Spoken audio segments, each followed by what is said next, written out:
Hello everyone, welcome to my channel.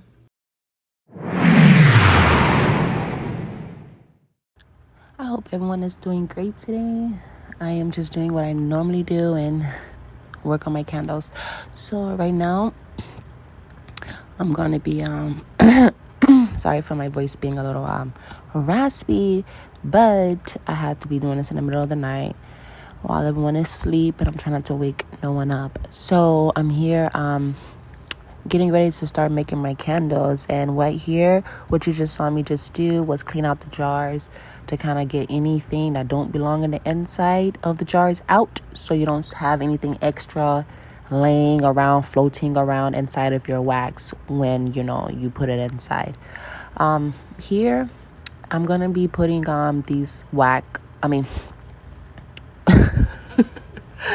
wick stickers inside of the jar to help my wick stay inside when I pour the wax.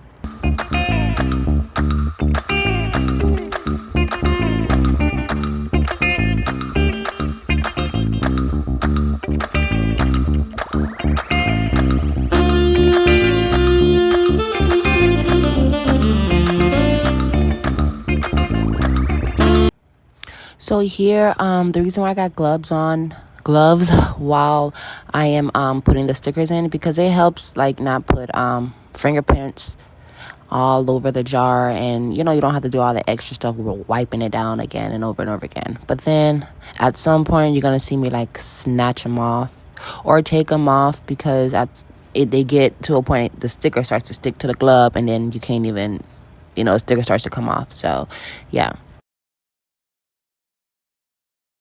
So I have my what do you call this? My weight? The fuck? I don't know. My weight.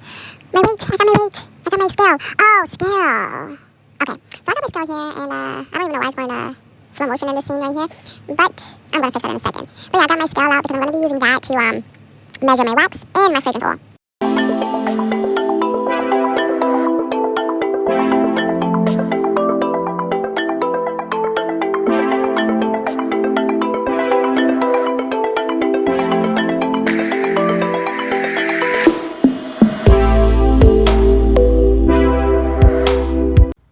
Okay, so apparently I kept fidgeting with the scale because I guess I had too many things on the table and it just wasn't accurate from the get-go. It wasn't even showing 0 from the get-go as I placed it on the table, so I had to do it on the floor. So I had to measure my wax on the freaking floor.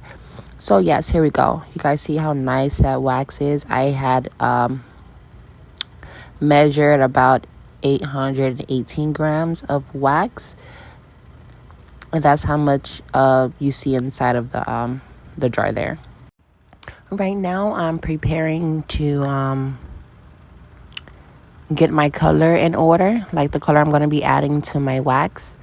So the color I'm trying to go for is like a violet. That's the color that it says on the packet there. And I'm just so sick of this goddamn slow motion thing. Like, what the freak? And anywho, yes. So I'm going to be taking this thing out of the packet, and I'm going to show you guys how I kind of, how I portion mine out. And I know it might look dangerous, but don't say nothing when you see it. Just don't do it at home, okay?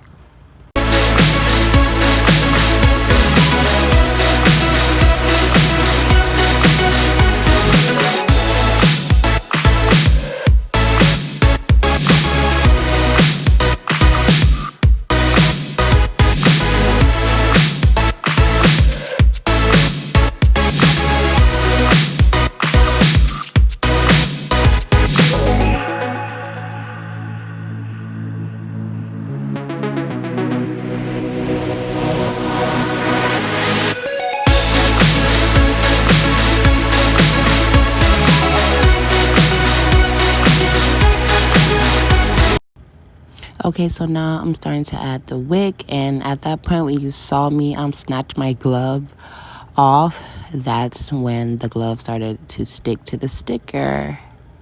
So I took them off. And this bamboo screwer that I have, most people use it for shish kebabs and stuff like that, but I'm using it to press down on the wick so I can make sure that it's it's securely sticking on to the thing. So when I pour the wax inside of my jar, it does not float up.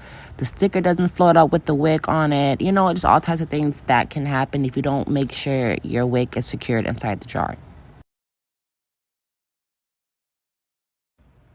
Now I'm about to start melting my wax and, start cooking up everything. So I'm just adjusting my camera right now on my selfie stick to kind of get a better view of what is going on right in front of me. And it is going in slow motion again. It's kind of fun making these little voiceover thingies. But, yeah. Do you see what's going on there? It's a nice amount of wax in there. You always want to make sure everything is accurate. All your measurement is accurate before you start doing anything. So yeah.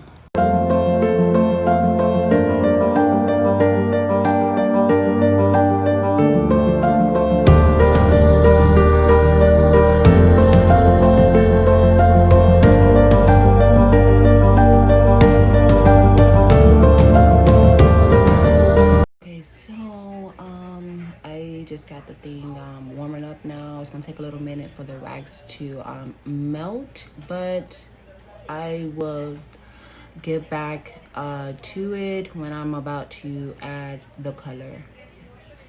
Okay, so now I'm just kind of moving the wax around inside the container, so as it is heating up, it can kind of melt faster. So I'll just keep, moving the wax around, and voila, look how it looks. I mean, there's a couple clumps in it, but don't worry, it's going to melt.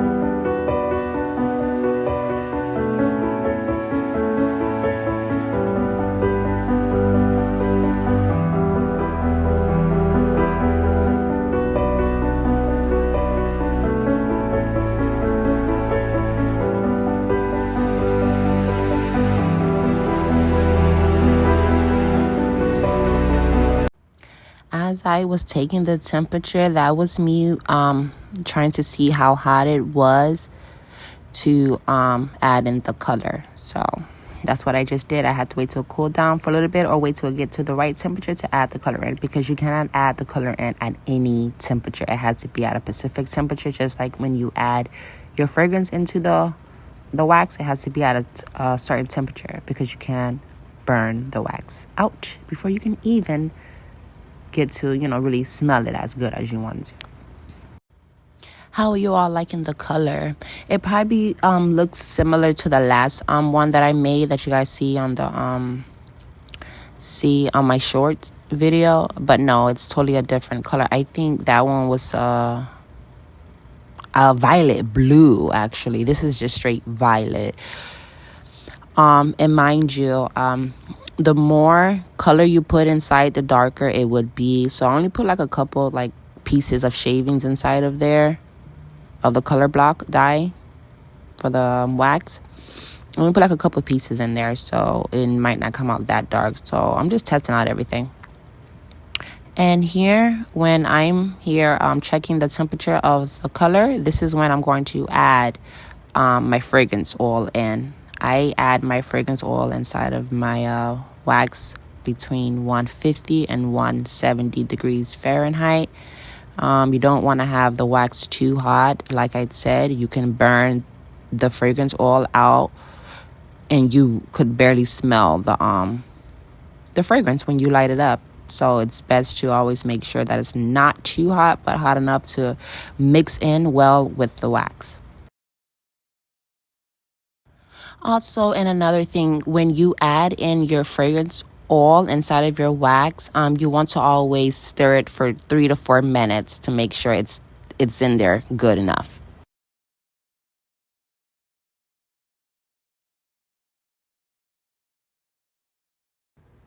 Here I'm gonna start preparing to pour my wax inside of the jar.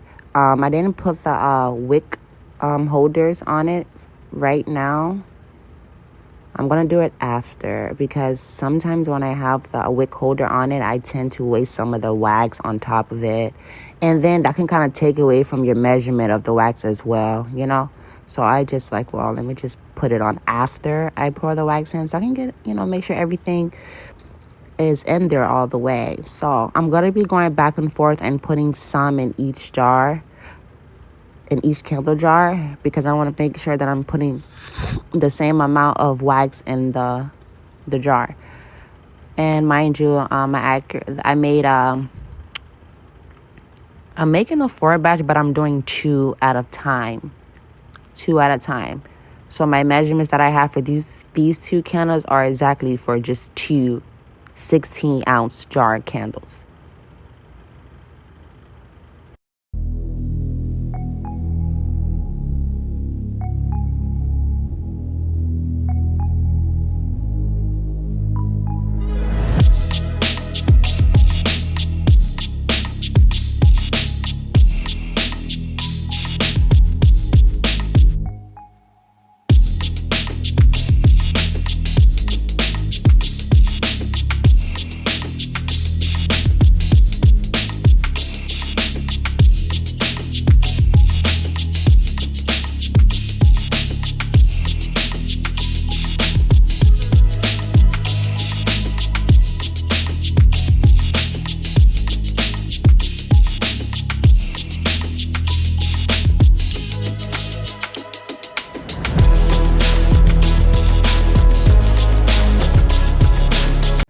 Now I'm proceeding to add the wick onto the...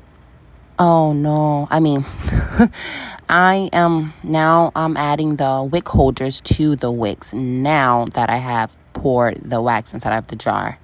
And we're going to give you guys a 3D look at that. And here I am grabbing my heat gun. And I think it's really, really hot. So you want to be very, very careful on what level you have it on when you are warming up your jars. I normally supposed to do this step before I pour the wax in, because when you warm up the jars before pouring your wax in, it helps, your wax settle in and helps the wax stick to the jar instead of, it looking like, bubble, like it's looking like it's not sticking inside of the jar. So you get what I'm saying? Like you just don't see any type of weirdness going on with it. But I used the heat gun because it helps the wax settle in the jar really, really good. You don't want to have it on for too long. I don't even know what would happen if I have it on for too long. I don't know if the glass would break or crack or anything like that, but just don't have it on for too long. Have it on when it's just warm enough, so when you pour your wax in, and you'll see the difference. Like if anyone that does candles, they know what I'm talking about. You'll see a really, really different change of your candles, especially when it's when you have it there waiting for it to be finished. You look at the top, it looks really, really nice and straight. There's no holes in it. There's no, nothing in there. It looks very, very nice. So when you warm up the jars, it gives you a better quality of your candle. So